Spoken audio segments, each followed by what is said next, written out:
Preste atenção nessas imagens. O que você está vendo? Flores. Só flores? É. Tem certeza? Tenho, quer dizer... Não. São flores e plantas? E frutas também? E o que mais? Mais? Acho que não tem mais nada. Olha mais de perto. E agora? O que você está vendo além de uma flor? Um triângulo? Exatamente, um triângulo. Mas esse triângulo não existe, a gente só imagina esse triângulo aí. Será? O que você sabe sobre triângulos? Eu sei o que a gente aprende na escola. Um triângulo tem 3 lados. E dentro dele? 3 ângulos. E você sabe para que serve um triângulo? Para fazer desenhos? Não só para isso. O triângulo é uma forma que está por todos os lados, inclusive ajudando outras formas. Então a gente costuma usar na estrutura o triângulo como algo que torna as coisas estáveis. O que é estabilidade na estrutura? Ela não se deformar, não mudar de forma. Na hora que entrarem as ações, as cargas, o vento, as coisas que vão exigir dela que ela trabalhe, ela vai responder a isso, aguentar o tranco, mas não mudar de forma. Isso é estabilidade. Para isso, então, a gente pega esse quadradinho e divide esse quadradinho em 2 triângulos. Não mexeu nunca mais. Em algumas situações, os triângulos são bastante visíveis, né?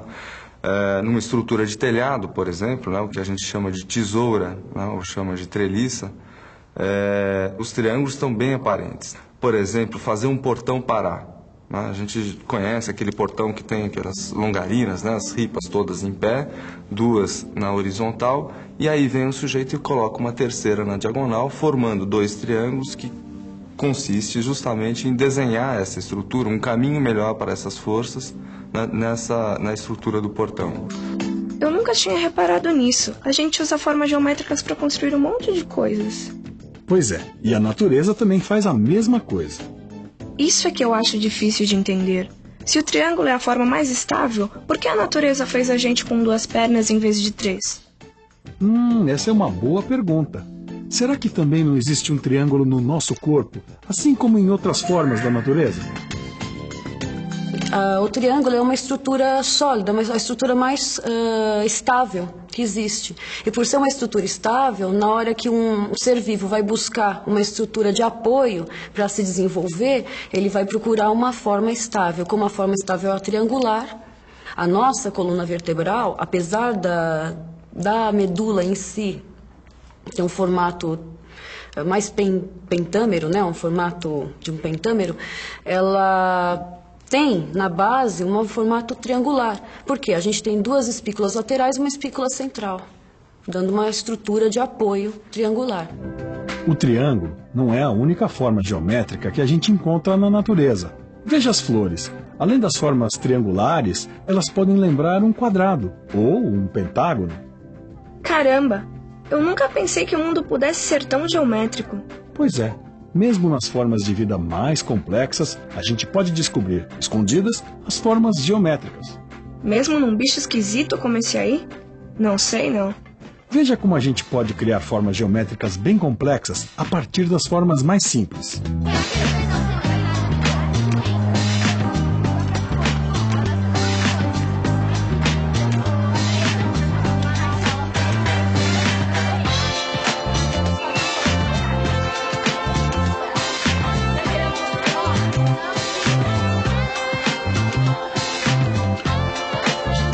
Olha bem para essa malha geométrica.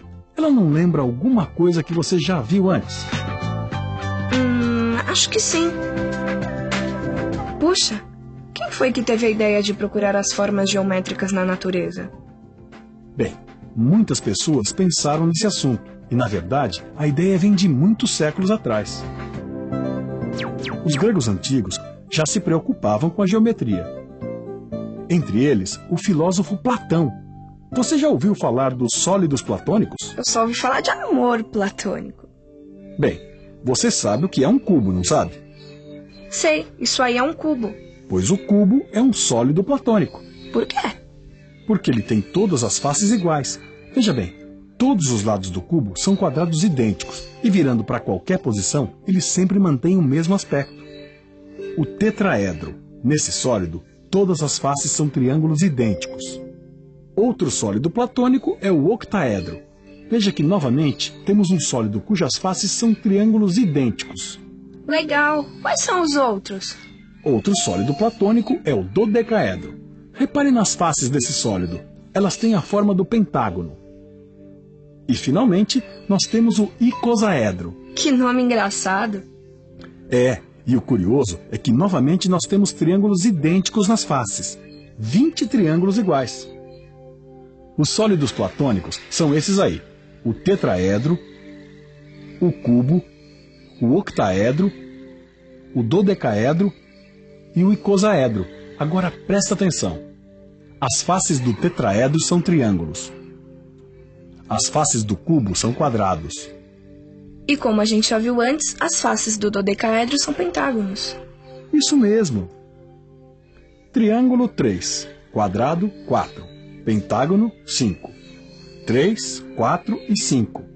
Essa combinação de números é muito importante. Peraí, o octaedro e o icosaedro ficaram de fora? Os dois têm faces triangulares como o tetraedro. Calma, calma. Vamos ver o que um especialista tem a dizer sobre isso. Se eu pegar os que são feitos com triângulos, nós vamos ver o seguinte, que eu tenho 1, 2, 3 arestas que saem de cada vértice. Aqui, do octaedro, eu tenho 1, 2, 3, 4 arestas que saem de cada vértice. E no icosaedro, eu tenho 1, 2, 3, 4 e 5 arestas que saem de cada vértice. De novo, 3, 4 e 5. Os números 3, 4 e 5 também aparecem num triângulo muito famoso. O triângulo de Pitágoras. Nesse triângulo, um lado mede 3, o outro 4 e o outro 5. Você conhece esse triângulo, não conhece?